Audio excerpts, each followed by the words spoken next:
ICC T20 ప్రపంచ cup 2026 టోర్నీలో career best innings ఆడిన టీమిండియా విధ్వంసకర ఓపెనర్ సంజు శాంసన్ కి జాక్పాట్ లభించింది. తాజాగా ఐసీసీ విడుదల చేసిన టీ20 ర్యాంకింగ్స్ లో సంజు శాంసన్ ఏకంగా 25 స్థానాలు ఎగబాకి 40వ ర్యాంక్ చేరుకున్నాడు. వెస్టిండీస్తో జరిగిన మ్యాచ్లో సంజు శాంసన్ 97 పరుగులతో అజేయంగా నిలిచి టీమిండియాని ఒంటి చేత్తో గెలిపించాడు. ఈ మ్యాచ్ కి ముందు పేలవ ప్రదర్శనతో సర్వత్రా విమర్శలు ఎదుర్కొన్న Sanju ICC T20 batting rankings లో ఇంతకు ముందు 65వ స్థానంలో కొనసాగాడు. కానీ వెస్టిండీస్తో ఆడిన మ్యాచ్ విన్నింగ్ నాక్ తో 25 స్థానాలు ఎగబాకి 40వ ర్యాంక్ చేరుకున్నాడు.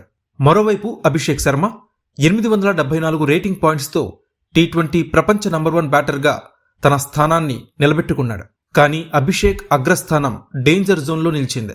అప్కమింగ్ మ్యాచ్ల్లో అభిషేక్ శర్మ రాణించకపోతే తన నంబర్ 1 ర్యాంక్ కోల్పోయే ప్రమాదం ఉంది. మెగా టోర్నీలో 2 శతకాలతో మెరిసిన పాకిస్తాన్ ఓపెనర్ షాహిబ్ జాదా ఫర్హాన్ 2వ ర్యాంక్కి దూసుకువచ్చాడు.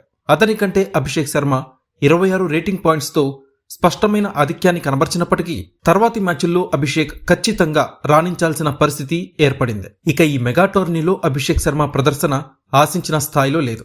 6 ఇన్నింగ్స్లో కేవలం 80 పరుగులు మాత్రమే చేసి తీవ్రంగా నిరాశపరిచాడు. వరుసగా 3 మ్యాచ్ల్లో డకౌట్ అయ్యాడు. మరోవైపు ఐసీసీ టీ20 ర్యాంకింగ్స్ టాప్ 10లో టీమిండియా బ్యాటర్ల ఆధిపత్యం కొనసాగుతోంది. డాషింగ్ ఓపెనర్ ఇషాన్ కిషన్ ఒక స్థానం మెరుగుపరుచుకుని 5 నుంచి 4వ ర్యాంక్కి చేరుకున్నాడు. కెప్టెన్ సూర్యకుమార్ యాదవ్, తిలక్ వర్మ 6, 7 స్థానాల్ని పరస్పరం మార్చుకున్నారు. ఇక ఈ ప్రపంచ కప్లో వీరిద్దరూ దూకుడుగా ఆడుతున్నా భారీ స్కోర్లుగా మలచడంలో, నిలకడగా రాణించడంలో విఫలమవుతున్నారు.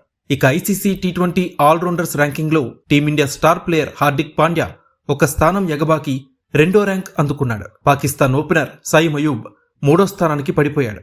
జింబాబ్వే కెప్టెన్ సికిందర్ రాజా ఈ విభాగంలో అగ్రస్థానంలో కొనసాగుతున్నాడు.